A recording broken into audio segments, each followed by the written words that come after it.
ဒနာဆိုတာခန္ဓာကဘာပြောတယ်ဆိုတာစောင့်ကြည့်ရတာဝိပဿနာလို့မှတ်လိုက်ခန္ဓာကပြောတာစောင့်ကြည့်ရတာဝိပဿနာခန္ဓာကပြောတာကိုစောင့်ကြည့်ရတာဝိပဿနာဆိုတာဘုန်းကြီးတို့ဓမ္မတွေအလွန်ခဲရင်တယ်လို့အောက်မဲ့ပြီးဒီကလာနေကြညတယ်ဆရာမပြနီးမရလို့ဒါလျင်ဥက္ကမောရဲ့ရှုပ်ပွေးနေတာမှန်ပါဗျာတေးသေးချာချာရှင်သာရိပုတ္တရာကဟောတာကတော့ဥပဒနာကွာတဲ့အရှိခန္ဓာကြီးကပြောတာမင်းတို့ကစောင့်ပြီးကြည့်နေဖို့ပါပဲဥပဒနာဆိုတာအရှိခန္ဓာကြီးကပြောတာစောင့်ကြည့်ကြပါဒကာဓမ္မတို့ခန္ဓာ၅ပါးရှိတရားကြီးကအမျိုးမျိုးသောဟောက်ပြန်မှုအမျိုးမျိုးသောပြည့်စည်မှုတွေကိုပြတာကိုဒီကညာနဲ့စောင့်ကြည့်နေပြီဆိုမှပြန်ဝိပဿနာဖြစ်တော်တာပဲလို့ဥပါဒနာခင်မောင်တို့မှတ်ဖို့ပေါ့မှန်ပါဗျာဟောဒါဖြင့်အားလုံးဓမ္မတွေဝိပဿနာဆိုတာရှုရမယ်လို့လားစောင့်ပြီးကြည့်ရမယ်လို့လားဆိုတာသတိထားပါ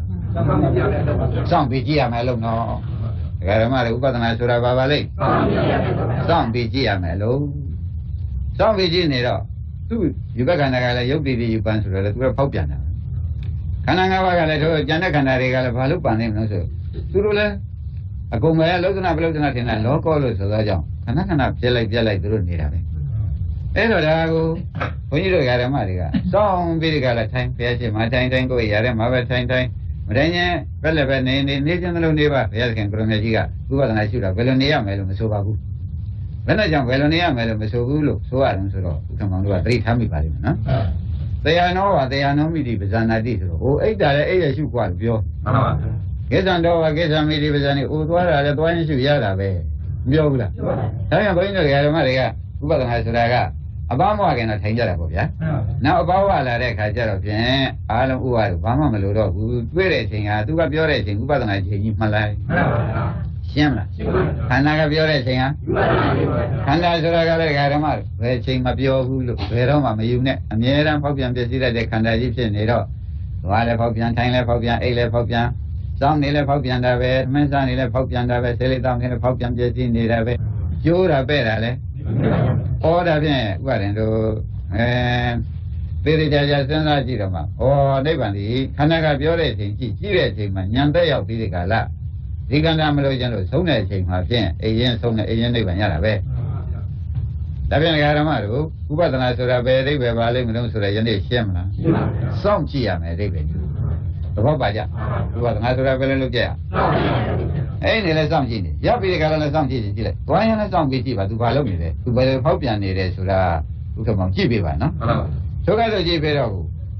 ့လောကီဥမာပြောကြပါဆိုလို့ရှိရင်မြောက်ဟာအငြိမ်မနေဘူးဆိုတာဒကာဓမ္မတွေလူရင်းသိမြောက်ဟာဗါတဲ့အငြိမ်မနေတာကိုဘေးကမြောက်ရှင်လုပ်တဲ့ပုဂ္ဂိုလ်ကမြောက်ရှင်လုပ်တဲ့ပုဂ္ဂိုလ်ကကြည့်နေလို့ရှိရင်ဖြင့်တော်ကြတဲ့ခုံပြန်ပြီးတော်ကြဆော့ပြန်ပြီးတော်ကြသစ်ပင်တက်ပြန်ပြီးတော်ကြကျွန်းပြန်ထိုးချပြန်ပြီးဥက္ကမောင်မျိုးတော့မရမြောက်သဘောကသူအငြိမ်နေတဲ့သဘောပါပါတယ်မပါတော့မြောက်ရှင်လုပ်တဲ့ပုဂ္ဂိုလ်ကစောင့်ကြည့်နေလို့ရှိရင်မြောက်ဤဆော့ပုံတွေမြောက်ဤဖောက်ပြန်ပုံတွေမြောက်ဤအငြိမ်မနေပုံတွေမြင်ရပြီဒီမှာလည်းခန္ဓာကိုယ်ကမြောက်ဥပမာထားပြီးယောဂီပုဂ္ဂိုလ်ကမြောက်ရှင်ဥပမာနဲ့အလားတူစွာကြည့်ပေးပြီးဆိုမှဖြင့်ခန္ဓာ၏သဘောလောလောကြီးပေါ်လာလိမ့်မယ်ဆိုတာသိသိချာချာမှတ်ပါမှန်ပါဗျာရှင်းမလားရှင်းပါပြီအဲ့ဒီကဲတော့ခန္ဓာ၏သဘောလောလောကြီးပေါ်လာပြီဆိုမှဖြင့်ဖောက်ပြန်ပြီပြည့်စည်နေပြီအစားထိုးလာပြန်ပြီပြည့်စည်သွားပြန်ပြီအစားထိုးလာပြန်ပြီဆိုတော့သူ့မှာဒီတစ်ခုပဲရှိတယ်ဥက္ကမောင်ကြီးမှန်ပါအရင်ဖြစ်တာကပြည့်စည်တယ်နောက်အစားထိုးလာတာကပေါ်လာပြန်တယ်ပေါ်လာတာကပြည့်စည်ပြန်တယ်နောက်အစားထိုးလာပြန်တယ်ဒါပဲရှိဒကာဓမ္မတွေသဘောပါပြည့်စည်တာရဲ့အစားထိုးတာရဲ့ဒီနှစ်ခုပဲရှိရုပ်ပြည့်ရင်ရုပ်အစားထိုးဝေဒနာပြည့်ရင်တင်ညာပြည့်ရင်စေနာပြည့်ရင်စိတ်ပြည့်သွားရင်ဥက္ကမောင်တို့ကပြက်တာရဲ့အစားထိုးတာရဲ့ဒီကိုယ်လုံးမှာဖောက်ပြန်ပြည့်စည်ဆိုတာဒီနှစ်ခုပြောဒါလူရင်းလေးမှတ်လိုက်စမ်းပါဒကာဓမ္မတို့ပြက်တာရဲ့အစားထိုးတာရဲ့ဒါပဲရှိခန္ဓာကိုယ်မှာဘယ်လိုများရှိပါလိမ့်ပြက်တာရဲ့အစားထိုးတာပြက်တာအိဋ္ဌာအစားထိုးတာသင်္ခါရတို့ကမှတ်လိုက်ပြက်တာကအစားထိုးတာကဒီနှစ်ခုပဲရှိတဲ့ဥစ္စာဒါခန္ဓာကပြောနေတာဥက္ကမောင်ရသူများကပြောတာမှမဟုတ်ပဲသူကဘယ်လိုပြောလဲဆိုတော့အိဋ္ဌာတစ်ချက်သင်္ခါရတစ်ချက်အိဋ္ဌာတစ်ချက်သင်္ခါရတစ်ချက်အိဋ္ဌာတစ်ချက်သင်္ခါရတစ်ချက်ဒါပဲပြောဒါပဲပြောနေတော့ကိုဘုန်းကြီးဓမ္မတွေကစောင့်ကြည့်နေတဲ့ပုဂ္ဂိုလ်မြောက်စောင့်ကြည့်နေတော့မြောက်ဤဖြစ်စဉ်လုံးစုံကိုမြင်ရတယ်လို့ခန္ဓာဤဖြစ်စဉ်လုံးစုံကိုမြင်ရ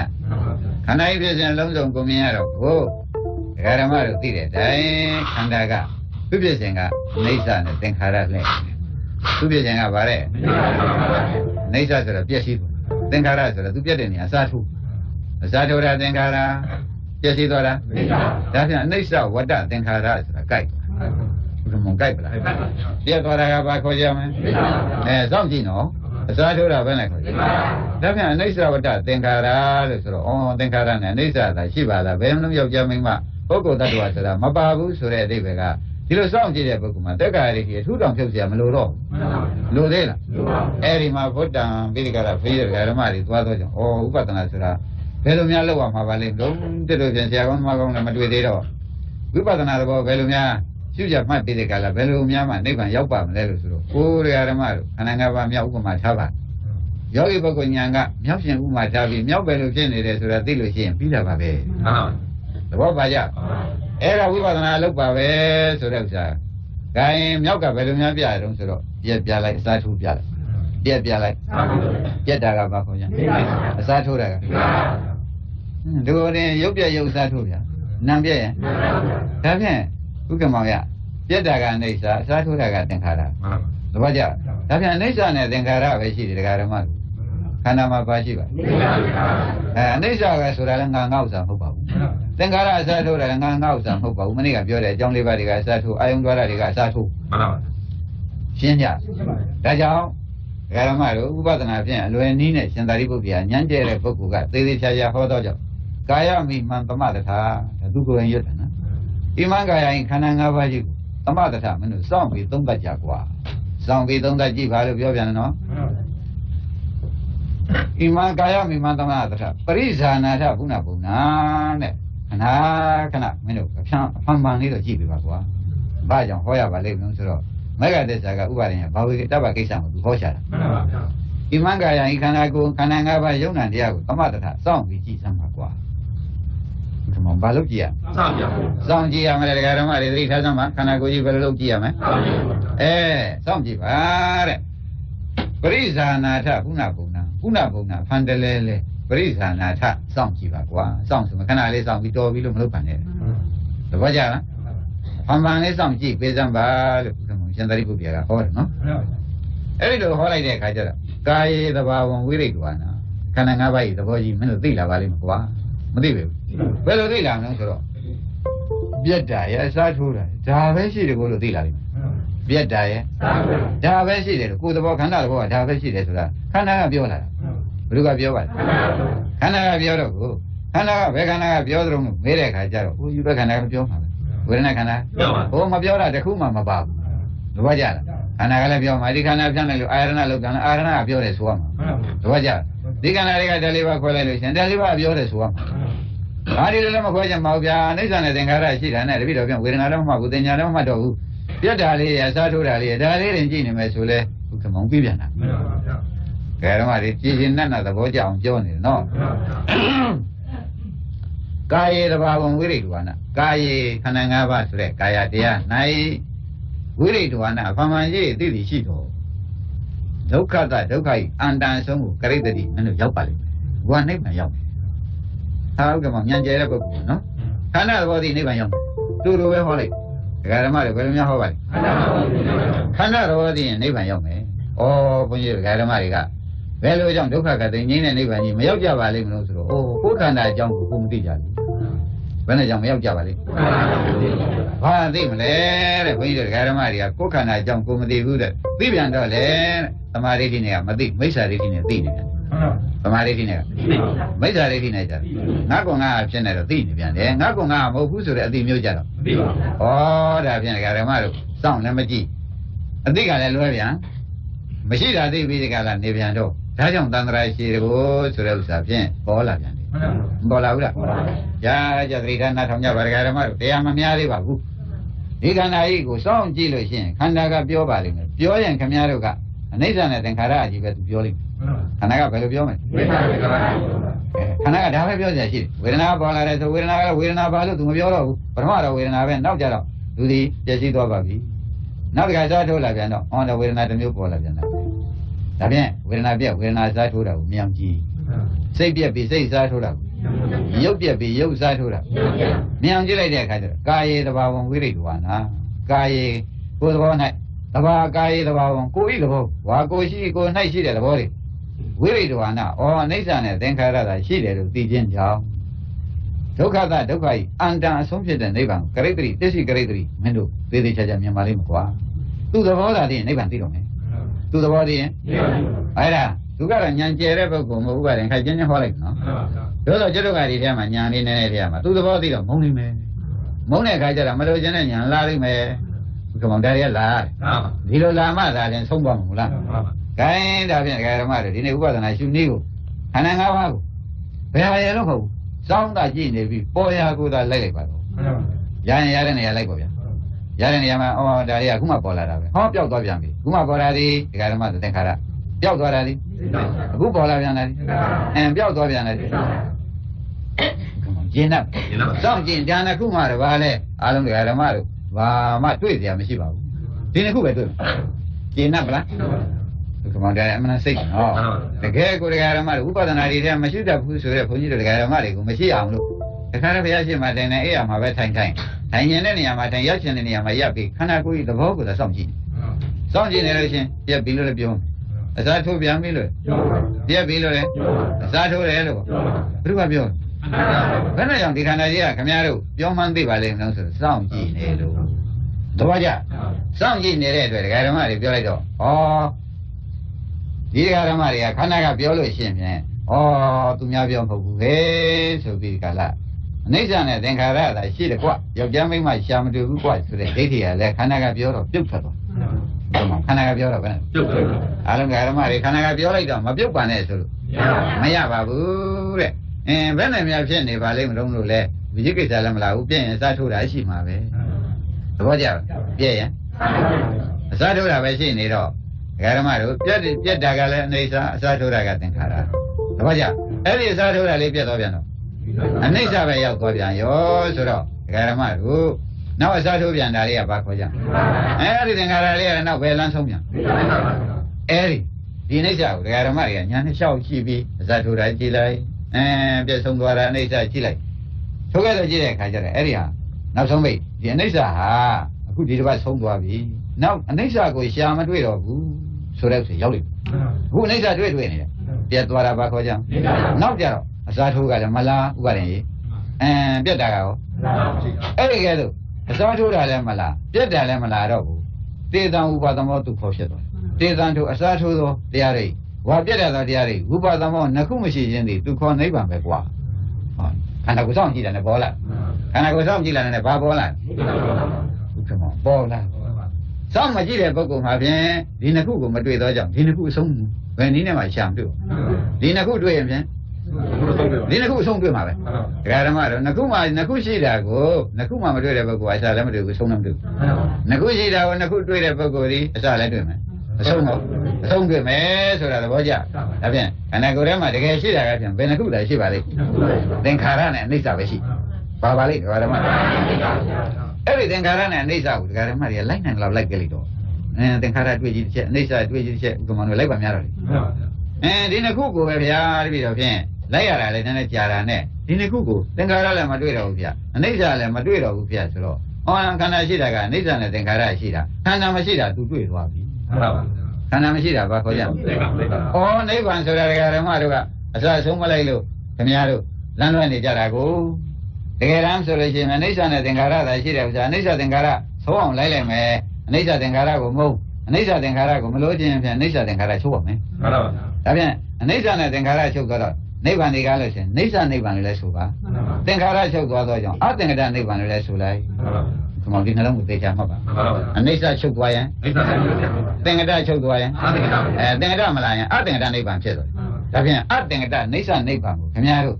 ့ဒီနှလုံးကနေပြီးလိုက်လို့ရှိရင်ဖြင့်တဲ့ရှင်သာရိပုတ္တရာမတွေ့မရှိပါဘူးကွာသေသေးချာချာရောက်ပါတယ်ရပါတယ်ဆိုတဲ့အကြောင်းကိုရဲဝံ့စွာနဲ့သူကိုယ်တိုင်တက်လာတဲ့လမ်းဖြစ်လေတော့ကြောင့်သူကိုယ်တိုင်တပါးသောပုဂ္ဂိုလ်တွေကိုဒီလမ်းသာလိုက်လို့ရှိရင်ဒီအဆုံးတွေ့ရမယ်ကွာဆိုတာကိုတောင်းခံဟောရှာတယ်မှန်ပါဗျာရှင်းမလားအမှန်တန်သဘောပါတော့ဓမ္မတို့ဂိုင်းခန္ဓာကိုယ်ထဲမှာရှိတာကဘာရင်ရှိပါလိမ့်ရုပ်ကြည့်လိုက်ပြန်လဲအိဋ္ဌာနဲ့သင်္ခါရပဲရှိနတ်နေကြည့်ပြန်အိဋ္ဌာနဲ့သင်္ခါရရှိတယ်ဆိုတော့ဒါလည်းသိတယ်ကဒိဋ္ဌိပြုတ်ပြီနော်မှန်ပါဘူးဝိသိကိစ္စပဲရှိသေးရဲ့မရှိတော့ပါဘူး ခင်ဗျာရှိသေးရဲ့မရှိတော့ဘူးတဲ့ဒီတော့ဒါခန္ဓာဤသဘောကဒါကိုလို့ဆိုတာသိနေတော့ဘယ်နဲ့ဖြစ်ပါလိမ့်မလို့လာသေးရဲ့လားခန္ဓာသဘောကဒါပဲမဟုတ်လားခန္ဓာသဘောကအနိစ္စနဲ့သင်္ခါရလှည့်နေတာရှိတာခန္ဓာသဘောကဘာပါလိမ့်အနိစ္စနဲ့သင်္ခါရပဲလှည့်နေတယ်ဆိုတာဓမ္မတွေမှတ်ထိုက်ကြမှာ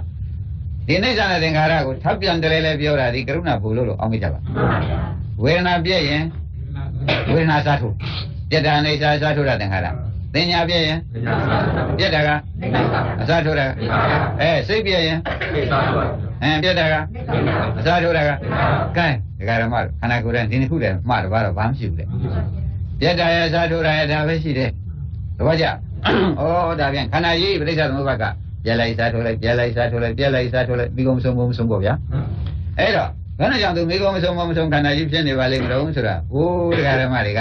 ဒီပြလိုက်စားထုတ်လိုက်ကြီးကိုပဲကျိန်ဖန်များစွာဖြစ်ရပါလို့ဤလို့ခင်ဗျားတို့ကဆူတောင်းတာလူကျိန်ဖန်များစွာဖြစ်ရပါလို့ဆိုတော့ပြလိုက်စားထုတ်လိုက်ကျိန်ဖန်များစွာဖြစ်ရပါလို့နတ်ကျိန်ဖန်များစွာဖြစ်ရပါလို့ရှင်နော်ပြလိုက်စားထုတ်လိုက်ကျိန်ဖန်များစွာဖြစ်အမလေးဒကာရမတို့အနိစ္စနဲ့သင်္ခါရတလဲလဲပြီးဒီကလာဘယ်တော့မှအနိစ္စဤချုပ်ရအနိစ္စနိဗ္ဗာန်သင်္ခါရဤချုပ်ရအသင်္ခါရနိဗ္ဗာန်ဘယ်တော့မှမရောက်ပါလို့ဤလို့တောင်းထားတာဟုတ်ဗျာဘောလားဘယ်တော့မှမရောက်အောင်တောင်းထားတဲ့ဒကာရမတွေဤအမှားတော်ဘုံကြီးစားကိုတွေ့ကြပါလားဘယ်လည်းအယုတ်ဆိုးပါလားခင်ဗျားတို့ဥပါရင်တိတ်အယုတ်ဆိုးခဲ့တယ်ဗျာဒီဟာကြီးဆုံးမကိုသူတို့ကြောက်နေတယ်ဘာဆုံးမကြောက်နေတာအနိစ္စနဲ့သင်္ခါရဆုံးမကြောက်နေအနိစ္စလည်းခဏခဏသေဘောဝင်ရပါလိမ့်ဟုတ်လားသေစရာထဲလည်းခဏခဏဖြစ်ရပါလိမ့်သေလည်းသေရပါလိမ့်သေစရာထဲလည်းဖြစ်ရပါလိမ့်မတောင်းကောင်းမှုတိစုရင်းမိဗလားသေလည်းသေရပါလိမ့်သေစရာထဲလည်းဖြစ်ရပါလိမ့်သေစရာထဲလည်းခဏခဏဖြစ်ရပါလိမ့်ခဏခဏဖြစ်ပြီးခဏခဏသေရပါလိမ့်ဒါတောင်းကောင်းတဲ့ဆူလားမတောင်းကောင်းတဲ့ဆူလားဟောရွေးချက်ကတန်လိုက်တဲ့ဖြစ်ချင်းမှမပြောပါနဲ့တော့ခမကြီးတွေရွေးချက်ကြီးမတန်လားဗျအဲ့ဒါမသိသေးတော့ဘုန်းကြီးကဒကာဓမ္မတွေဒီလိုတရားတွေမြတ်တွေဖွဲ့ရလန်တရားတွေမနာဘူးတဲ့တွေ့တဲ့ဘုရားရှိမှသွား၍ဒီဟာတွေမြအချိန်ချင်းသွားပြီးဒီကလာဖြစ်ပြရကြီးဆိုတဲ့ဥစ္စာဥပါရင်အလွဲနဲ့ကြီးကြိုက်တယ်မှန်ပါဗျာဘယ်ကတည်းကြီးကြမကြီးကြစဉ်းစားကြီးကြပါဗျာသူတို့တောင်းတဲ့ရှုကသေချာစဉ်းစားပါအသေးတယ်ခဏခဏဖြစ်ပြီးဒီကလာသေပွဲလည်းခဏခဏတွေ့ရပါလို့အသေးတယ်ဖြစ်ပြီးသေပွဲခဏခဏတွေ့ရပါလို့ဘုရားမောင်လေးပဲဒါပဲရဒါပဲရပါဗျာအသေးတယ်ခဏခဏဖြစ်ပြီးတော့ကလ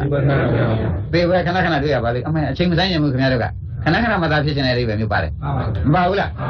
ဆိုဘူးလားအယုတ်ကအဲ့ဒါတွေကလည်းဆိုလို့ရှိရင်ဖြင့်ဒကာဓမ္မတို့ဝိပ္ပန္နတဆိုတဲ့ယူတဲ့ဉာဏ်ချက်မ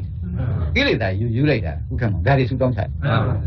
်မတည်ယူလိုက်တာအဝိဇ္ဇာယူလိုက်တာဒါတွေဆူတောင်းချလိုက်သေတယ်ခဏခဏဖြစ်သေဖို့ခဏခဏတွေ့ရပါလို့ဘယ်လောက်များဆိုးသွားသေတယ်ကဲခင်ဗျားတို့အခုတော့ဗဇက်ထဲလို့ကိုမကောင်းဘူးဘုရားကြီးသွားထဲတာကတော့ဆိုး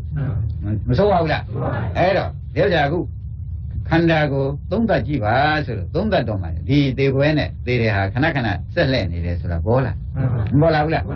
းကဲဥပကျေနပ်ဗလားကဲဒါပြန်ဒကာဓမ္မတွေနိဗ္ဗာန်ရောက်ချင်လို့ရှိရင်ဖြင့်နိဗ္ဗာန်ဆိုတာကသေတယ်လည်းမရှိဘူးသေတယ်သေတာလည်းမရှိတော့တပတ်ကြဒါပြန်သေတယ်လည်းမရှိဘူးသေတယ်မရှိတဲ့သေတဲ့ကိစ္စကိုမရှိပါဘူးဒါပြန်သေတယ်လည်းမရှိသေတဲ့ကိစ္စလည်းမရှိတာဘာခေါ်ကြဟောနိဗ္ဗာန်ဆိုတာဒါကိုဥက္ကမောင်ရဲ့နိဗ္ဗာန်ကျင့်납သေတယ်လည်းမရှိသေတာလည်းမရှိသေတဲ့ကိစ္စလည်းသတ်သိမ့်သဘောကျသေတယ်လည်းမရှိသေတဲ့ကိစ္စလည်းသတ်သိမ့်တာဘာခေါ်ကြကဲဥပါဒနာကပါဠိနဲ့မှတ်လိုက်တော့သေတန်ထိုအစားထိုးသောတရားအနိစ္စတရားတို့ဝိပါဒမောမရှိခြင်းမရှိသောနိဗ္ဗာန်သည်သူခေါ်ချမ်းသာ၏ကြိုက်ပလားဥက္ကမောင်ကြိုက်ပလားသေတယ်ရောသေတဲ့ကိစ္စရောချုပ်ဆုံးတာဘာခေါ်ကြကဲဒါပြန်နိဗ္ဗာန်လည်းရှင်းသွားတော့ဒကာဓမ္မတို့ခန္ဓာကိုယ်ကိုစောင့်ကြည့်လိုက်တော့မှသေတယ်ရသေတဲ့ကိစ္စရသွားတော့တွေ့တွေ့တဲ့အခါကျတော့မှညာငတ်ထက်လာပြီးဒါကြီးပြန်မကြည့်ကြတော့ပါဘူးဆိုပြီးနိဗ္ဗာန်ညာထိုးတက်လာ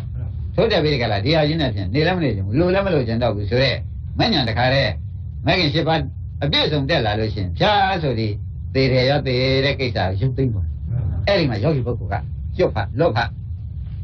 ်ခန္ဓာလည်းမရှိတော့သေကြခန္ဓာလည်းမရှိဘူးသေတာလည်းမမြင်ရတော့ဘူးဖတ်အခုမှပဲအသေးလွတ်သေတယ်လွတ်နေပဲနေရပြီတော့လေဆိုပြီးဒီမှာတခါလေပြစ္ဆုတ်ကနာဝိသီတွေကြပြီးဥပါဒံသိဝန်းတာပဲရှင်းမလားကောင်းပြီဒါဖြင့်အားလုံးဓမ္မတို့ယနေ့နိုင်ဝက်ကြော်သွားပြီနိုင်ဝက်ကြော်သွားတာသဘောပါကြလုတ်ကောလုတ်တတ်ကြအိမ်ကြရင်ဘယ်လိုလုပ်ကြမလဲစိတ်ကူးမယ်နေရာကြိုက်တာနေရာကြိုက်တာခန္ဓာသာစောင့်ကြည့်တော့စောင့်ကြည့်တော့ဖြတ်ဆိုပေါ်လာတဲ့ကသေတယ်ပဲဟာဒါလေးပြောက်သွားတဲ့ကသေတဲ့ကိစ္စဂျုံသွားခ ဒါသာပဲကြည့်လိုက်တဲ့ဝိသတော့ဖြစ်ပြီးပြတ်သွားတာလေတပည့်ကြအဲ့ဒါလေးတွေ့တော့ဩငါပဲအရှင်မြတ်နိဗ္ဗာန်ရောက်မှာပါလိမ့်မလို့ဆိုဥဒါသစိုက်ကြည့်နေနိဗ္ဗာန်ရောက်ဖို့ရကခင်ဗျားတို့ဓမ္မကခင်ဗျားတို့ကိုနိဗ္ဗာန်ကအာယုံဖြစ်နေသူကဆွဲပြီးဒီကလာခင်ဗျားတို့ခေါ်ပါလိမ့်မယ်ခင်ဗျားတို့ကဒါကြည့်မှုလို့ကလုံးနေပါတကယ်တည်းဘယ်လိုလုပ်နေရကြည့်မှုလို့သေးတယ်ပေါ်လာတယ်နဲ့သေးတဲ့ကိစ္စကြုံလာလားကြည့်နေရမှတန်နဲ့ညံသည်ဥကထက်လာလိမ့်မလို့မထက်ပဲဘူးလားထက်လာလို့ရှိရင်ထက်ကြောင်းပဲလို့သိရမလို့ဆိုဟိုသေးတယ်လည်းမဖြစ်ချင်ပါဘူးသေးတဲ့ကိစ္စလည်းမကြုံချင်ပါဘူးဒါကြီးနေရတာကိုလွန်လာပါပြီဆိုတော့မုံညံတယ်မလားပဲဘူးလားလာလို့ရှိရင်လည်းဆရာသမားကဒကာဓမ္မတို့ဆက်လက်တရှိမုံပေမဲ့ခင်ဗျားတို့ကကိလေသာကြံသေးတယ်တကယ်မုံတာမဟုတ်သေးဘူးတာမုံသမီးမုံလောက်နဲ့တော့နေရာမချသေးဘူးတာမုံသမီးမုံဆိုတာကနင်ငါ့အိမ်ပေါ်သွားတော့ဆိုညာတယ်ဘေးကနေလှည့်ပြီးလက်ဆောင်ထိုးသေးတယ်ဘုရားမမထိုးရဘူးလားဒီလိုပြုံးနေပြစ်ထားလို့ပဲတော်ကမတော့လူရည်ရှင်ရည်ရှောင်းတာရှေ့တင်တာနင်ချတယ်ခွဲရလက်သိထုတ်ပေးတဲ့အမုံမျိုးကြတော့လေဥပါရင်နေရာကြပါအဲ့ဒီအမုံမျိုးဖြစ်နေသေးလို့ရှိရင်လည်းကျွတ်လွတ်တဲ့သဘောခန္ဓာကြီးကချုပ်ငင်းရုပ်သိမ်းသွားမယ်မဟုတ်သေးဘူးဆိုတာဥပါသေးချာမဟုတ်ရှင်းမလားတကယ်ကိုမင်းနဲ့တော့ဖြင့်တေကန်းရှင်ကမှဖြင့်မင်းရတဲ့နေကစပေးကြလားတို့မှဖြင့်ဘယ်ကလာမှသေးတယ်ဖြစ်ကြလည်းမလွတ်ခဲ့ဘူးသေးတဲ့ကိစ္စကလည်းမပြတ်ခဲ့ဘူးသေးတဲ့ဖြစ်ကလည်းမလွတ်ခဲ့ဘူးသေးတဲ့ကိစ္စလည်းမပြတ်ခဲ့ဘူးဒီကမှပြတ်သေးရဲ့အဲ့ဒါတွေသေချာကြည့်တော့မှတော်ပြီမင်းမရှိတာကကြိုက်ပါတော့တယ်လို့ဆိုရင်ညံစစ်လာတော့မှဥပါရင်ကဒေသံဥပသမောတုခေါ်ဖြစ်မှာဒေသံတို့ဖြစ်တတ်တဲ့တရားဝါစာထိုးတတ်တဲ့တရားချုပ်ဆုံးတတ်တဲ့တရားတွေအနိစ္စတရားတွေဥပသမောမှနှစ်ခုစလုံးချုပ်တဲ့နိဗ္ဗာန်ဆိုဒီနှစ်ခုစလုံးမရှိဘူးသူခေါ်အချမ်းသာဆုံးပဲกว่าလို့ခင်ဗျားကဟောလိုက်ဒီနှစ်ခုချုပ်မှဒီနှစ်ခုချုပ်တာကိုနိဗ္ဗာန်အဲ့ဒီနိဗ္ဗာန်ဒကာဓမ္မတွေအချမ်းသာဆုံးအစစ်လို့မှတ်လိုက်နှစ်ခုချုပ်တာပါခေါ်နှစ်ခုချုပ်တာနိဗ္ဗာန်ပြောပါဦးနှစ်ခုချုပ်တာကအဲ့ဒီနိဗ္ဗာန်မှသူခေါ်ဆိုတာကချမ်းသာတယ်နှစ်ခုချုပ်တာဒီနိဗ္ဗာန်အဲ့ဒီနိဗ္ဗာန်ဟာဘာဖြစ်လဲချမ်းသာကိုနိဗ္ဗာန်လို့သွားမိဟိုနှစ်ခုချုပ်တာကမှနိဗ္ဗာန်ရှင်းမလားဥပါရစေတတ်ကြဒါဖြင့်ဒကာဓမ္မတို့ဝိပဿနာဆိုတာဘာလဲဘယ်လိုများလုပ်ကြမှာဆိုတာဖြင့်ယနေ့တော့ဖြင့်ရှင်းသွားခန္ဓာ၅ပါးကိုစောင့်ကြည့်လိုက်တဲ့အခါကျလေရှင်းဖြင့်ခန္ဓာကဘယ်လိုများပြောလို့ရှိပါလိမ့်ပြစ်တာအစားထိုးတာ तू ကပြတယ်ဒကာဓမ္မတွေ तू ကဘယ်လိုပြမလဲပြစ်တာနဲ့အစားထိုးတာကြီးပြမယ်ဒီပြင်ဘာမှမပြဘူးယောက်ျားဖြစ်နေလည်းမပြဘူးမိန်းမဖြစ်နေလည်းမပြဘူးချမ်းသာနေလည်းမပြဘူးဆင်းရဲနေလည်းမပြဘူးဘာလို့ကြီးပြမလဲလို့ဆိုတော့ तू ပြပုံရှင်းရကာရကိုပြက်တာရဲ့စားထိုးတာရဲ့ဒါပဲပြပါလိမ့်မယ်ရှင်းမလားအဲ့ဒါလေးကိုတကယ်တော့ပြန်ပြီးစားထိုးပြန်ပြီးပြန်ပြီးစားထိုးပြန်ပြီးဒီလိုသာကြည့်ဒီလိုကြည့်နေရမှတ်တတ်နေပဲဒီပြက်တာနဲ့စားထိုးတာလဲပြက်တာကလည်းမိမိသေးတာပဲအစားထိုးတာလည်းမိမိပဲသေဘလို့အစားထိုးပြန်သဘောကျအဲ့တော့ဒကာရမတို့အမတန်ဆိုးရတဲ့ဖြစ်စဉ်ကြီးဆိုတာဖြင့်အပေါ်ကြီးပေါ်ပါဖြစ်စဉ်ကဘယ်နဲ့လဲဆိုးလို့နော်ခင်ဗျားတို့စဉ်းစားကြည့်စမ်းပါတကယ်တိတို့ခင်ဗျားရှင်တို့ဒါတွေဒီညာကိုသာမရဘူးဆိုလို့ရှိရင်ဖြင့်ငါးပြည့်ဖမှန်သေးရပါလိမ့်စိတ်ပြည့်ဖမှန်သေးရပါလိမ့်ဆိုဖြစ်လည်းဖြစ်ရပါလိမ့်သေလည်းသေရပါလိမ့်ပါတယ်ဗျာမပါဘူးလားတောင်းကောင်းမတောင်းကောင်းလူပြည့်ဖမှန်သေးရပါလိမ့်တောင်းကောင်းရလားလူပြည့်ရပါလိမ့်ဆိုတော့အစားထိုးတာတောင်းရင်တော့သေဘွဲကတော့ပါတော့မပါပဲဘူးလားအဲ့တော့အစားထိုးတာမတောင်းမှသေဘွဲလုံးမယ်ဟုတ်ကဲ့မပါတယ်တော့အစားထိုးတာတောင်းမှသေဘွဲလုံးရှင်းမလားအဲ့တော့ဓမ္မတွေကဒီတရားအထုတ်တာကဒီတရားဘာလူဘာတန်းတာဘာမှမဖြစ်ချင်ကြပါနဲ့ဆိုတာဘုန်းကြီးကကန့်ကွက်ဘာမှမဖြစ်ချင်ပါနဲ့ဖြစ်ချင်လို့ရှိရင်သိချင်သိရပါလိမ့်မယ်ဖြစ်ချင်ဖြစ်ချင်သိရပါလိမ့်မယ်ဆိုတာကတော့ဖြင့်အထူးတလည်းပဲစဉ်းစားထားပါဒါကြောင့်ဘုရားသခင်ကိုရမကြီးကအကျင့်ပုဂ္ဂိုလ်တွေတန်ရုပ်ပါဠိတော်မှာဥက္ကမဖတ်စမ်းဖြစ်ချင်အကျင့်ပုဂ္ဂိုလ်တွေဖြစ်မှုကိုလို့ရှိထိုပုဂ္ဂိုလ်တွေယောဂဆူတောင်းတာပဲအသေးဆူတောင်းတာပဲဖြစ်မှုဆူတောင်းတဲ့ပုဂ္ဂိုလ်ကယောဂဆူတောင်းတာလေအသေးဆူတောင်းတာဖြစ်မှုဆူတောင်းတဲ့ပုဂ္ဂိုလ်ကယောဂဆူတောင်းတယ်ဆိုရဲဒီခန္ဓာကိုယ်ကြီးကလည်းဒီကိုယ်လုံးကယောဂတယ်ရှိဘူးဗျကြောက်ပေါက်တော့ဘယ်နေရာများကြံသေးတယ်ဖြားတဲ့နေရာဖြားတဲ့ခါကျတော့ခြေဖြားတယ်ဖြားတယ်လို့ဆိုတော့ဒီကိုယ်လုံးများဖြားကြတယ်အဲ့ဒါကြောင့်ဖြစ်ချင်တဲ့ပုဂ္ဂိုလ်ကယောဂဆူတောင်းတာရဲ့အသေးဆူတောင်းတာရဲ့ဒါပဲကွာလို့ဘုရားကတန်ရုပ်ပါဠိတော်သေချာဟောပါတယ်ဒါကြောင့်အဖြစ်ရှိလို့ရှိရင်ဖြင့်ဒကာဓမ္မတို့အသေးကလည်းရှိရမှာဖြစ်နေတော့ဒကာဓမ္မတို့ဒီဥစ္စာနည်းနည်းမှနှုတ်ပြတဲ့မှာတဏှာကခိုင်းတယ်တော့မလုပ်လိုက်ပါနဲ့လို့ကန့်ကွက်လိုက်တဏှာခိုင်းတာတော့ဘာဖြစ်ညာနင်းလှူထားတာနဲတာမဟုတ်ဘူးအဲ့ဒါနင်းနေကားလို့ဆိုရင်ဖြင့်နိဗ္ဗာန်မရမီနင်းဘာဖြစ်မှမသိဘူးအဲ့ဒါနင်းနေရှင်းနေမှာဆိုရင်လည်းဆိုပြီးတဏှာကရှင်းနေမှာဆိုရင်လည်းဆိုပြီးမှရှင်းရခိုင်းတယ်ဆိုရင်တော့ဗါလဲရှင်းရမှာဆိုရင်ပြီးတော့ဘာလုပ်ခိုင်းလဲအိုးတရားဓမ္မတွေကပါမှမပါပဲဘူးရှင်းရမှာဆိုရင်လည်းဆိုပြီးရှင်းရတယ်လည်းတွန်းချလိုက်ပြီဒီလိုမလဲလို့ရှိရင်လည်းတဏှာကပြောမှာဘယ်တွန်းရလိမ့်မလို့ ပြောပြီရေးမိမလားကိုင်းတရားဓမ္မတွေခင်ဗျားတို့ကောက်ကျစ်တဲ့အထင်တဏှာလောက်ကောက်ကျစ်တာမရှိဘူးလိန်လီတတ်တဲ့အထင်မှာတဏှာလောက်လိန်လီတတ်တာမရှိဘူးအမှန်တန်ကြောက်เสียကောင်းတယ်ခင်ဗျားတို့ရှင်မဝင်လာတော့ကတော့ကိုတဏှာလောကလေးကဝင်လာတဲ့ခါကျလို့ရှင်ကျုပ်လာပြစီဆိုတော့ကတော့ခင်ဗျားတို့အနုညုတ်တခါတည်းခေါင်းချုပ်ဝင်လာတော်တော်ကြာကြာရင်ဒီဘက်ကိုတွန်းလိုက်ရောက်ပါဒီဘက်ကိုဖြစ်တယ်လို့ချဲလဲဖြစ်တာတပည့်ကြတဏှာလာခြင်းကတော့ခေါင်းချုပ်ပြီးဝင်လာသူဝင်လို့လေသူလည်းအတွင်းရောက်ပါရောကိန်းရပုဂ္ဂိုလ်ကိုဒကာဓမ္မတို့တခါတည်းပဲတောင်ညာဆိုင်အောင်တန်ត្រာထဲမှာအသေးပွဲတွေနှွှဲခိုင်းတော့တာဘာလို့ကြောက်ကြကောင်းတော့ကောင်းပါပေါ်လားဒကာဓမ္မတွေဒါလည်းတန်ရုပ်ပါဠိတော့ပဲဆရာမရှိတပည့်မရှိအောင်ကျင့်ရမယ်ဆိုတာဒါပဲ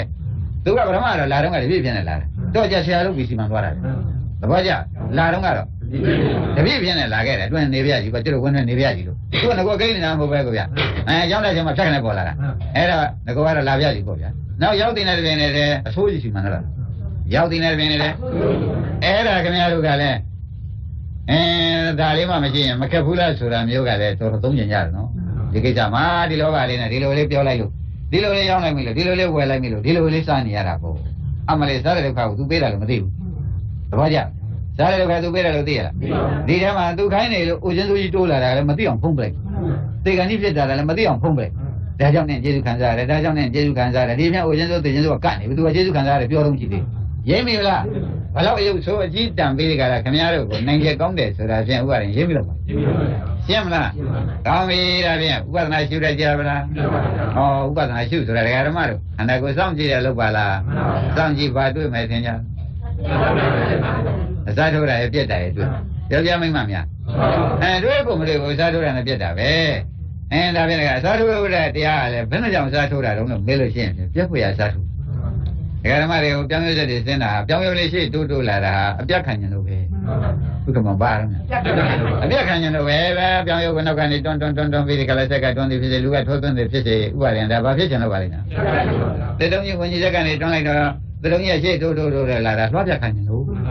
တပည့်ကြလွှတ်ပြခံញလို့ဆိုတော့ဒကာဓမ္မတို့အမတမကြောက်ကြံကောင်း30ကိုမှာတဲ့ဒီတိုင်းရှိတယ်လို့သာဆုံးဖြတ်ချက်ချပါလားအစားထိုးတာဒီကားလို့ဆိုလို့ရှိရင်ဖြင့်ကံစိတ်လူဟာရတို့ပေါ့ဗျာအာယုံသွားတာတို့ပေါ့ဗျာဖြတ်ချိုက်တာကတော့ဗျာအနိစ္စညာကအနိစ္စသဘောကတခါတည်းအနိစ္စဓာတ်ချက်ကြီးကဥက္ကမောင်ရေအကုန်ဖြတ်ချိုက်မှန်ပါပါသဘောကျအဲ့ဒါအနိစ္စဓာတ်ချက်အောင်မှာပဲဘုရားတောင်ဝိညာဉ်ပြောက်သွားတယ်ဘုရားတောင်ဝိညာဉ်မပြောက်ပါဘူးလားအဲ့ဒါကြောင့်30ဘုံကြီးကဘုန်းကြီးခဏဟောတယ်ဒကာဓမ္မတွေကြားဘူးလိမ့်မယ်နော်30ဘုံကြီးကလွှတ်စေယုံကြီးနဲ့တူတယ်လို့ပြောလိုက်ဒကာဓမ္မတွေခန္ဓာကိုယ်ကတေတုံးကြီးနဲ့တူတယ်လို့ပြောလိုက်ဝိညာဉ်စကြီးကခမည်းတော်ကိုဥဒယဆိုတဲ့ဝိညာဉ်စကြီးကထိုးပေးတာနဲ့တူတယ်ဝါရဆိုတဲ့လွှတ်သားကြီးကဖြတ်တယ်နဲ့တူတယ်30ဘုံကြီးကတွားရုံနဲ့တူတယ်နော်စားထိုးတာဒီကားလို့ဆိုလို့ရှိရင်ခမည်းတော်ဤလူကောင်းကိုဥဒယကအစားထိုးပေးလိုက်လူခန္ဓာကြီးကိုဝါရဆိုတဲ့လွှတ်သားကြီးကဖြတ်ချလိုက်ဒါရင်30ဘုံဘယ်လွှတ်ရုံကြိုက်တယ်လို့မေးဘာဖြစ်လို့တော့ဆိုဝိညာဉ်စက်ကဒီလွှတ်ရှိရထိုးပေးကျွတ်ခန္ဓာကိုယ်ကတေတုံးဖြစ်ကျွတ်ခန္ဓာကိုယ်အစိတ်မှာဖြစ်တယ်မခံရဘူးလားအဲ့ဒါကျွတ်လို့ခန္ဓာကိုယ်မဆိုပါနဲ့တကယ်အတုမရှိကိုယ်တော်ကြီးခန္ဓာကိုယ်တောင်မှဒီဖြစ်ပြမှာလမ်းဆုံးသွားတယ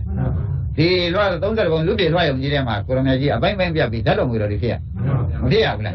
းခိုင်းတာပြန်ဒကာဓမ္မတို့30ဘုံထဲမှာဖြင့်ဘယ်ဆက်ယုံမှခင်ဗျားတို့ဖြစ်ချင်တဲ့တစ်တုံးရဲ့လို့ဆုတောင်းပါတပည့်ကြ30ဘုံဘယ်ဆက်ယုံဘယ်တစ်တုံးဖြစ်ချင်လို့လူတစ်တုံးဖြစ်ချင်လားနတ်တစ်တုံးဖြစ်ချင်လားနောက်ဘဝတပည့်တော်ဘုရားဒီဘဝညာတဲ့နောက်ဘဝရမ်းဖြစ်ရပါလိမ့်လို့လှုပ်ရှင်သေးလားတစ်တုံးပဲအတူတူပဲအဖြတ်ပဲခံရမယ်ဆိုတာသဘောကျဒါဖြင့်ဒကာဓမ္မတို့30ဘုံဘယ်ဘုံမှာတစ်တုံးဖြစ်ရလို့ရှိရင်ဒီတွက်ရအောင်မှာဖြင့်အသက်မပြောက်ဘူးလို့ဘုခမောင်မအောင်နေတယ်မှန်ပါပါသင်္ခါရဒီသောဝိညာဉ်ချက်ကထိုးပြတာပေါ့ဗျာအနိစ္စဒီသောလွှတ်သားကြီးကဘုရုချံသေးတယ်ဗျာဘုံမဲ့ကံမဲ့ရောဘုံရှိကံရှိရောအကုန်ထိုးချိုက်ဘုရုများလွတ်သေးတယ်အဲ့ဒါကြောင့်ဒီနှစ်ခုငြိမ်းမှနိဗ္ဗာန်ဆိုတာဖြင့်ခင်ဗျားတို့ကောင်းကောင်းသဘောကျကောင်းသဘောကျဒီနှစ်ခုဆိုတာဘာပါလိမ့်များအစားထိုးတာနဲ့အနိစ္စနဲ့နှစ်ခုငြိမ်းသွားမှာဂိုင်းမဲ့ပါအမှန်တန်ဆိုရင်လည်းဆရာဘုန်းကြီးကအနိစ္စဆုံးပါဗာနိဗ္ဗာန်နဲ့အစားထိုးသင်္ခါရဆုံးပါအသင်္ခါရနိဗ္ဗာန်စားထိုးတာကသင်္ခါရကိုအစားမထိုးလို့ရှိရင်ဘယ်နဲ့ဆိုကြဒါဖြင့်အသင်္ခါရနိဗ္ဗာန်ဆိုတာကအစားမထိုးတာကိုဆိုတဲ့ရှင်းမလားအနိစ္စဆုံးတာကိုတော့ဘာခေါ်ကြကဲဒါဖြင့်ဒကာသစ်တို့ကိုမြတ်ရွှေတော့ဒီနှစ်ခုမရှိမှနိဗ္ဗာန်ကိုဆိုတာယနေ့ကောင်းရှင်းမရှင်းသေးဘူးလားဘုကမောင်နိဗ္ဗာန်ဆိုတာဘာပါလိမ့်မလို့ဆိုတော့သင်္ခါအသင်္ခါရဟာနိဗ္ဗာန်ဗျာနိစ္စ သင်္ကတနဲ့အနိစ္စနဲ့တွဲရဲ့အသင်္ကတနဲ့နိစ္စနိဗ္ဗာန်တွေကအဲ့ဒီလိုသွားရမှာတရားဓမ္မတွေနိဗ္ဗာန်ကောင်းကောင်းဖြစ်နေပါဟောသေစရာထဲလည်းမရှိလို့သေစသိန်းတာနိဗ္ဗာန်ပါလားဗျာသေစရာထဲမဖြစ်ဘူးအသေးလည်းမရှိတော့အဲ့ဒါပါခေါ်ကြဟောနိဗ္ဗာန်ဆိုတာတရားဓမ္မတွေကြိုးစားကြနော်ခင်ဗျားတို့အခုခင်ဗျားတို့ကြိုးစားတာသေတယ်ကြိုးစားတာလို့သိကြရဘုခမောဘယ်လိုဆုံးရချင်သေတယ်ကြိုးစားထားလို့သိကြရတယ်ဆိုတဲ့ဥစ္စာကိုကောင်းကောင်းရိပ်မိတော့မှခင်ဗျားတို့ကတိရစ္ဆာန်မိုက်ထားတယ်တိရစ္ဆာန်မိုက်ထားတယ်ဆိုတော့တရားဓမ္မတွေကတို့ဘုန်းကြီးကသိပြောတာပဲလို့ဒီလိုမောင်းမင်းနေခင်ဗျားတို့ကဘယ်လိုဖြစ်တုံးဆိုတော့ဒီသားသမီးတွေကိုမေဖေရှိတော့ဒီမေဖေနဲ့ဘုရားလည်းမခွဲရပါလို့ဤဆိုတဲ့ကောဒီသေးတယ်ကြီးတောင်းနေတာဘယ်နဲ့ဆိုကြဒီလိုမျိုးတွေနဲ့ဘယ်တော့မှမခွဲရပါလို့ဤဆိုရင်ကောဒီစိန်မြယရနာတွေနဲ့ဘယ်တော့မှဆိုချမ်းသာနေပြရစီဆိုရင်ကောအဲ့တော့ခင်ဗျားတို့ကတိရစ္ဆာန်စုတောင်းတယ်ခွေးဝါသေးခြင်းရှိနေချင်းဖြင့်ဒီခွေးမေတွေသူခွေးထားတဲ့သားသမီးတွေငဲ့ပြီးခွေးပဲပြန်ပြရပါလိမ့်ဆူတောင်းတာဒီပြင်ဘာမှတောင်းသေးတယ်ကျွဲရတော့ဘာဆူတောင်းမယ်ကျွဲရတယ်လူတော့မခင်ဘူးဗျသူသားသမီးတွေကြတော့ဒါပြန်ခင်းတဲ့အလုံးကဆူတောင်းနေဖြစ်စေမတောင်းနေဖြစ်စေဥဒ္ဓမဘာပြန်ဖြစ်ရမလဲခွေးကခွေးပြန်ဖြစ်ကျွဲကကျွဲပြန်ဖြစ်ဆိုတော့ဒကာဓမ္မတို့ခင်ဗျားတို့လည်းလူကလူပြန်ဖြစ်ဆိုတော့ဘယ်မှာသာလဲဒကာဓမ္မတို့ဒီကဒုက္ခရှိရင်လည်းဒုက္ခပဲတည်ဖို့နေကြတယ်အိဗယ်မရောက်ဘူးလားရှင်းမလားဒါပြန်ဘုန်းကြီးတို့ဒကာဓမ္မတွေဒီနေ့အယုတ်ဆိုးတော်လည်းပြောက်ပါလားရှင်းပြီနော်ဥပဒနာလည်းရှင်းတတ်ပြီသင်္ဍန်လည်းသင်္ဍန်အောင်ကိုယ်ပြီနော်ကောင်းပြီဒါဖြင့်ဒကာဓမ္မတို့ဝိပဿနာအထုတ်တယ်ဆိုတဲ့ဥစ္စာဟာဒီထက်ကခန္ဓာ၅ပါးရှိ၅ပါးတွေကတပည့်တော်ဖြင့်၅ပါးပဲတပါးပဲအထုတ်ကြမှာလေဆိုလဲဘုန်းကြီးများမကန့်ဘူးဘုရားကလည်းမကန့်ဘူးဥက္ကမောဘုရားကမကန့်ဘူးဘာဖြစ်လို့ဘုရားမကန့်ဘူးတုံးဆိုတော့ဥပါဒင်စဉ်းစားကြ၅ပါးတွေကစိတ်တ ानु ပဒနာဆိုတော့ကန့်ဘူးသေးရလားဟောတလုံးနဲ့လို့ကိုဟာပြောဘူးလား၅ပါးတွေကဝေဒနာ ानु ပဒနာလို့ထုတ်လိုက်ပြန်တော့ရှင်သာရိပုတ္တရာကလုံးကျဲကိုလည်းကြည့်ရပါတယ်ဆိုတာသဘောကျနော်ကာ ानु ပဒနာဆိုတော့ရုပ်တစ်ခုနဲ့ကြည့်နေကောင်းပြီဘူးလားဓမ္မ ानु ပဒနာကကျန်တဲ့နှစ်ခုကြည့်လိုက်ရင်ဟောဘယ်နှုံးဓမ္မတွေက၅ပါးသလုံးစုံမှပဲလေတစ်ခုစိတ်ဥစိတ်စိတ်ကြည့်လိုက်ပြီးလားဒါကြောင့်သူဖြင့်ဝိပဿနာရှုနေတာကြာလဲကြာလာပြီဘာမှလည်းခရင်ပေါက်သေးဘူးဆိုတခုတည်းမစူးစိုက်လို့မှတ်လိုက်ဘယ်လိုမှတ်ကြမလဲတခုတည်းမစူးစိုက်လို့လမ်းလွဲနေတယ်လို့ဒီကမောင်သေချာမှတ်စမ်းရှင်းမလားတိုင်းဒါဖြင့်ရှေးကတည်းကဒကာဓမ္မတွေရှိခဲ့နော်ကိန်းသူကောပမတုတ်ကိန်းသူကောပမတုတ်ဆိုတာကပြောရလိမ့်မယ်တဲ့ဒီနေ့ဒကာဓမ္မတို့ရန်တာကြီးက၄ပါးရှိရန်တာဘယ်နှပါးရှိ၄ပါးဒါသူ့အထုမှလာတာနော်ရန်တာကြီး၄ပါးဘုရားမောင်ရန်တာဘယ်နှပါးလဲ၄ပါး၄ပါးရှိတော့ဒီရန်တာတွေဖြစ်ပါတယ်ဆိုတော့နိဗ္ဗာန်မြင်ပြီးသားပုဂ္ဂိုလ်ကြီးပဲဆိုတာဖြင့်မြင်ဖို့လိုသေးလားလိုပါဘူးဟောဒါဖြင့်နိဗ္ဗာန်မြင်ပြီးသားညာဖြင့်ရောက်ပြီးသားပုဂ္ဂိုလ်တွေပဲဆိုတာဒကာဓမ္မတွေမှတ်ပါနော်တို့တော့တဲ့သူတို့အမြင်မတူဘူးအမြင်မတူနိဗ္ဗာန်မှာတော့အမြင်တူရဲ့ဥပဒနာရှုတော့ကမတူဘူးဘုရားမောင်နိဗ္ဗာန်အမြင်ကြတော့ဝိပဿနာရှုတော့ကအမြင်ကြတော့မတူဘူးနော်ဒါဖြင့်ဒီနာကပုရိသေယံတစ်ပါးကဒကာဓမ္မတွေသူ့ဝတ္ထုလာတဲ့အတိုင်းပုရိသေယံကဒါဒီကိုရောကြီးတွေနိဗ္ဗာန်မြင်တယ်ဆိုတော့သူကသတင်းရတာပထမယန္တာကြီးသွားမေးတင်းနာမယန္တာကိုပုရိသေယံကသွားမေးအရှင်ဘုရားနိဗ္ဗာန်မြင်ပုံလေးပြောစမ်းပါဗျာအရှင်ဘုရားဘယ်လိုအစဉ်နဲ့မြင်လာတယ်ဘယ်လိုဥပဒနာရှုပြီးဘယ်လိုနိဗ္ဗာန်မြင်လာတယ်ဆိုတဲ့ဥစ္စာပြောစမ်းပါဘုရားမောပုရိသေယံကမေးတယ်နော်ဘယ်လိုကမေးပါလဲအရှင်ဘုရားလည်းအရှင်ဘုရားနိဗ္ဗာန်မြင်တယ်လို့အားလုံးကလည်းပြောကြပါတယ်အဲ့တော့အရှင်ဘုရားမြင်တဲ့နိဗ္ဗာန်ကိုတပည့်တော်အရှင်ဘုရားနိနာယူပြီးတဲ့ကာလဒီလမ်းကလိုက်ချင်ပါတယ်ဥပဒနာဘယ်လိုဥပဒနာရှုပြီးဘယ်လိုဥပဒနာအဆုံးဘယ်လိုနိဗ္ဗာန်မြင်တယ်ဆိုတာတပည့်တော်ပြောစမ်းပါဆိုတော့ဒီယန္တာကြီးကဒကာဓမ္မတို့ဘယ်တော့လဲပြောချတာပေါ့နော်ဘယ်လိုပြောလိုက်တော့ဆိုကွာတဲ့ငါတော့သာနာအာရဏနာသမှုတင်းစာအထင်မင်းစာအာရဏ6ပါးကိုငါရှုပြီးနိဗ္ဗာန်ရောက်ပါနိဗ္ဗာန်မြင်တာပါပဲကွာအာရဏ6ပါးအာရဏ6ပါးတဲ့ဒကာဓမ္မတို့ဒါတော့ဘယ်မှာထားအောင်နော်အာရဏ6ပါးကိုဖြစ်ဖြစ်ရှုပြီးဒီကလာဥပါရင်ပါတယ်သူဆိုတော့အာရဏ6ပါးဆိုတော့အာရဏ7ပါးရှိနေတာသူက6ပါးရှုပြီးတော့နိဗ္ဗာန်ရောက်ပါတယ်ဆိုတော့ဟောသူတို့ရောက်တာသိကြတယ်နော်သို့တော့အာရဏ7ပါးစုံပါမစုံရောက်တယ်လို့မှာဘယ်လိုမှကြမစုံရောက်တယ်လို့မှပါဒီယန္တာကြီးကပဲတောင်းခံဖို့တဲ့နမယန္တာကြီးကတောင်းခံပြီသိကြကြသန္နာအာရဏသမှုရင်းစားအထင်မင်းစားတယ်ဣဒ္ဓဝရကောအောက်သောနိဗ္ဗာန်တဒနာဟောဒီလိုတဲ့ငါနိဗ္ဗာန်မြင်တာပါပဲကွာဒါတွေဖြစ်ဖြစ်ရှုဖြစ်ဖြစ်မုံဖြစ်ဖြစ်ဆုံးတယ်နိဗ္ဗာန်ရောက်ခဲ့တယ်အာရဏ6ပါးဟောဒီယန္တာမြင်မှုကလည်းတော်တော်ထူပါလားအာရဏ7ပါးရှိတဲ့ကအာရဏ6ပါးတဲ့ကိုရှုပြီးတက်တာနဲ့နိဗ္ဗာန်မြင်တယ်ဆိုတော့ ဘုဒ္ဓဇင်ဆိုတော့ဥက္ကမောမကျေနပ်ဘူးပေါ့ဗျာသူနားလေထားတာအာရဏဘယ်နှပါးနားလဲ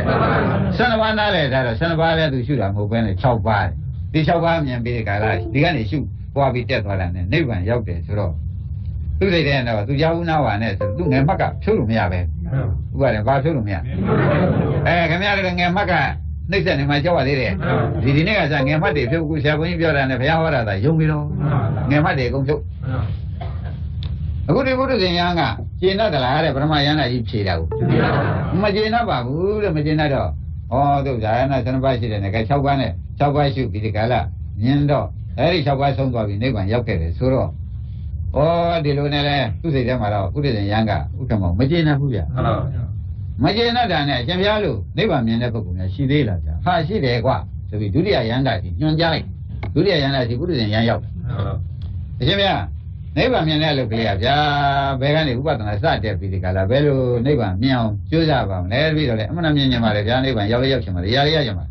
ငါရှင်ငါရတော့ကွာခန္ဓာ၅ပါးဖြစ်ဖြစ်ရှုပြီးဒီကလာနိဗ္ဗာန်ရောက်သွားတယ်ကျော်ဟိုကိုရော6ဒီကိုရော9နဲ့ခပ်ပါလေရတယ်ဖြစ်သဘောကျလားဓမ္မကိုရောဘယ်လောက်လဲဒုတိယကိုရောက9နဲ့6ဆိုတော့သူ့ဟာကဥက္ကမောင်ရဘုဒ္ဓဇင်ရှာရှည်တာတော့သိလောက်ပြီ9နဲ့6ကွာချားနေတာနဲ့ပဲသူ့စိတ်ထဲမကျင်ဘူးမကျေနပ်တာနဲ့ဟိုဘက်ကလည်း6ပါးနဲ့လေဒီဘက်ကလည်းခန္ဓာ5ပါးရှုပြီးဒီကာလဖြစ်မြင်ဖြစ်ပဲမုံဖြစ်ပြဆုံးနိဗ္ဗာန်မြင်တယ်ဒီလိုဆိုလို့ရှိရင်မကျေနပ်သေးဘူးနိစ္စအောင်မှပဲဆိုပြီးဒီကာလစုံစမ်းရေးသွားပြန်တာရှင်ဘုရားလို့နိဗ္ဗာန်မြင်တဲ့ပုဂ္ဂိုလ်များဘယ်ရှိသေးတယ်ဆိုတော့ဒုတိယပုဂ္ဂိုလ်ကဥပါရင်တတိယပုဂ္ဂိုလ်စီညွှန်ကြားလိုက်နော်ညွှန်ကြားလိုက်တဲ့အခါကျတော့တတိယပုဂ္ဂိုလ်စီရောက်အရှင်ဘုရားနိဗ္ဗာန်မြင်တဲ့ဥစ္စာဗျာတပည့်တော်လည်းတပည့်သမီးမှပြီးတဲ့ခါလဲနိဗ္ဗာန်မြင်တဲ့ဥစ္စာဘယ်ကနေစပြီးအထုတ်လို့ရှိရင်နိဗ္ဗာန်ရောက်ပါသလဲ။အိုးငါရှင်လွယ်လေးရဲ့ပထဝီဘောတိဇောဝါရောဓာလေးပါရှိတယ်။အဲ့ဒီဓာလေးပါဖြစ်ပြရှုလိုက်လို့ရှိရင်ဖြင့်ဒါနိဗ္ဗာန်ရောက်သွားတာပဲ။ပြောဒီကိုတော့သာဆိုးပါလား။ဒကာဓမ္မတွေဒီကိုတော့သာဆိုးမဆိုးဘူးလားဆိုးလား။ဘာဖြစ်လို့ဆိုးတယ်လဲဆိုတာစဉ်းစားကြည့်။လေးဖြစ်နေတယ်သူကဖြစ်ပြကိုနားလဲတယ်လို့မဟုတ်ဘူး။ဘုက္ခရောတွေကဗရမပုဂ္ဂိုလ်ကလည်းအာနာ၆ပါးဖြစ်ပြမြင်လို့ဖြစ်ပြပါရမို့လားဗရမပုဂ္ဂိုလ်ကခန္ဓာ၅ပါးကိုသူဖြစ်ပြမလိုက်ဘူးငါးလေးလိုက်နေတာဒုတိယတတိယပုဂ္ဂိုလ်လည်းပြန်တော့လေဒါလေးပါဖြစ်ပြမြင်ပြီးသူနိဗ္ဗာန်ရောက်ခဲ့ပါတယ်နိဗ္ဗာန်မြင်ပါတယ်လို့မပြောလားဟောဒီပုဂ္ဂိုလ်ကလေးလာယူတယ်ဖြစ်ပြသူကခရုကိုမတိုက်ဘူးဘုက္ကမောဘုဒ္ဓဇင်ဆိုတဲ့သဘောမျိုးကသူကညံမရောက်တော့အမှန်ခဲနေတယ်ဆိုတဲ့အိဗယ်ကိုရှင်းမလားရှင်းပါပြီဒါဖြင့်တဲ့သူစိတ်ထဲမချင်ဘူးဗရမပုဂ္ဂိုလ်က6ဒုတိယပုဂ္ဂိုလ်9တတိယပုဂ္ဂိုလ်က4ဆိုတော့ပါပြီးသူစိတ်ထဲမရှင်းမလင်းဖြစ်ပြီးဒီကလာနေတော့တယ်ဆိုတာဒကာဓမ္မတွေမှတ်ထားတယ်ဒါနဲ့သူဘုက္ကမောမချင်ဘူးမချင်တော့ရှင်ဘုရားလို့အထုတ်လို့နိဗ္ဗာန်သွားတဲ့ပုဂ္ဂိုလ်မြင်တဲ့ပုဂ္ဂိုလ်များရှိပါရဲ့လားဟာငါရှင်ရှိသေးတယ်ဟိုဘက်မှာဒါဗျာတပည့်တော်အဲ့ဒီသွားမေးပြကြည့်အေးသွားမေးကြည့်ဆိုတော့သရုပ်ပုဂ္ဂိုလ်စီသွားပြီးဒါရဟန္တာကြီးပဲနော်ဒကာဓမ္မတွေရဟန္တာ၄ယောက်ခုသရုပ်ပုဂ္ဂိုလ်စီရောက်တယ်ရှင်ဘုရားနိဗ္ဗာန်မြင်တော့ဘယ်လမ်းစဉ်ကနေတက်ရတယ်ဆိုတော့ပြောစမ်းပါအောင်ဗျာရံကိစီသမုဒိယဓမ္မသဗ္ဗန္တန်နိရောဓဓမ္မကြီးဖြစ်တဲ့တရားပြည့်တယ်ဆိုတော့အစားထိုးတာရပြည့်တယ်ဒါပဲရှိတယ်အဲ့ဒါနဲ့ခုကြည့်လို့ရှိရင်အဲ့ဒါဆိုနိဗ္ဗာန်ရောက်တော့တယ်အိုးသူကနှစ်တင်ဟောတယ်ဒီလိုတော့သူကဖြစ်နှစ်တင်ဟောတယ်ဓမ္မမခက်ဘူးလားဘယ်သူကသရုပ်ပုဂ္ဂိုလ်ဘာဟောတော့ဖြစ်ပြနေခုပဲသူဟောတယ်ရံကိစီသမုဒိယဓမ္မသဗ္ဗန္တန်နိရောဓဓမ္မကြီးဆိုတော့သင်္ခါရနဲ့အနိစ္စတွေဟောဘာဟောပါလဲဒီအားလုံးဓမ္မတွေနားလည်မှုမှာတော့ဖြစ်ပြတယ်သူကဖြစ်ပြဘယ်ဟာဖြစ်ပြသူဖြစ်ပြရှုလိုက်တာနဲ့ကိစ္စပြီးလာတယ်ဒီလိုပဲဟောလိုက်ဩဒါပြန်ဘုဒ္ဓဇင်ယံကတော့ဖြင့်ဥပါရင်ကျေနပ်ပါရဲ့လားသူကျေနပ်ပါဘူးဘာပြောလို့မကျေနပ်တယ်ဆိုနိဗ္ဗာန်ဆိုတဲ့ဥစ္စာမျိုးဟာဘယ်ပုဂ္ဂိုလ်နိဗ္ဗာန်ရောက်ဒီဥစ္စာရှုလုံးကတည်းကသဘောတူဖြစ်ရမယ်သူကဖြတ်မြတ်ခြင်းချိန်ထားဥက္ကမဘယ်လိုချိန်ထားလဲဖြတ်မြတ်ခြင်းသဘောတူမလွဲရဘူးသဘောတူတာကလည်းသူကမမြင်ဘူးပရမယန္တာကြီးကဖြစ်လိုက်တာကအာရဏ6ပါးဖြစ်ပြရှုတာနဲ့နိဗ္ဗာန်ရောက်တယ်ဖြစ်ပြပရဏထားတာသူကသဘောကျဆိုတော့ဒုတိယယန္တာကတော့ဗါတဲ့ခန္ဓာဖြစ်ပြရှုတာနဲ့နိဗ္ဗာန်ရောက်ခဲ့ပါတယ်မြင်ခဲ့ပါတယ်ကွာသရုပ်တရားယန္တာကတတိယတတိယယန္တာကဒါလေးပါဖြစ်ပြရှုပြီးဒီကလာဖြစ်ပြပဲသူကလာတယ်နောက်သရုပ်တရားယန္တာကတော့ဒကာဓမ္မတို့ဖြစ်ပြတစ်ပါးရှုတာနဲ့ငါနိဗ္ဗာန်မြင်တာပဲလို့သေချာမဟုတ်ဘူးလားအဲ့တော့ဒကာဓမ္မတို့စုပုံပြီးပြောလိုက်တဲ့အခါကျတော့ဖြစ်ပြမှလမ်းဆုံးဒါပြန်ဒကာဓမ္မတို့ယနေ့ဒီဘက်ကိုဆုံးအောင်မဟောနိုင်တော့ဘူးဒကာဓမ္မတွေယနေ့အစိုးရကတင်လိုက်တဲ့အတိတ်ပဲရှင်း납ပလားအစာထုတ်တာရဲ့သဘောကျခန္ဓာကိုယ်ရဲ့ကြည့်လိုက်ပါတာလည်းရှိတယ်ယန္တာ၄ပါးယန္တာဖြစ်တယ်လေဘာကြည့်ပြီးဖြစ်ကြတာလဲအစာထုတ်တာရဲ့အိဋ္ဌာရောက်တယ်ဥက္ကမောဒါပဲကြည့်ပြီးရောက် ဒါဖြင့်ဒီဓမ္မတွေကခန္ဓာကိုယ်စောင့်ကြည့်ပြီးဒီကလာအစားထိုးတာရဲ့ပြက်တာရဲ့ကြည့်နေလို့ရှိရင်ဖြင့်ဖြစ်ပြဆုံးမှာပဲပြက်တာသင်္ခါရပြက်တာဒါနဲ့ဘယ်ကအနိစ္စဝတ္တသင်္ခါရပဲရှိတယ်လို့ဟောတယ်ဥပါဒနဲ့ဝရပဲရှိတယ်လို့ထပ်ပြီးရှင်းလိုက်ကြဥပ္ပဇိတဝနိယဇန်တိတယ်စားထိုးပြီးလည်းပြက်သွားတာပဲလို့ဥက္ကမောင်မလားဘူးလားတေဇံတို့ခွင့်ကစားထိုးတာပြက်တာတို့ဤဝိပါဒမောမရှိသောနိဗ္ဗာန်ဒီဒုက္ခချမ်းသာကြီးဒီတစ်ခုရှင်းသုံးအောင်လိုက်ရမယ်လို့မဟုတ်ဘူးလားတပည့်ကြရှင်းပြီနော်ကဲနေ့ကျမှဆက်ကြစို့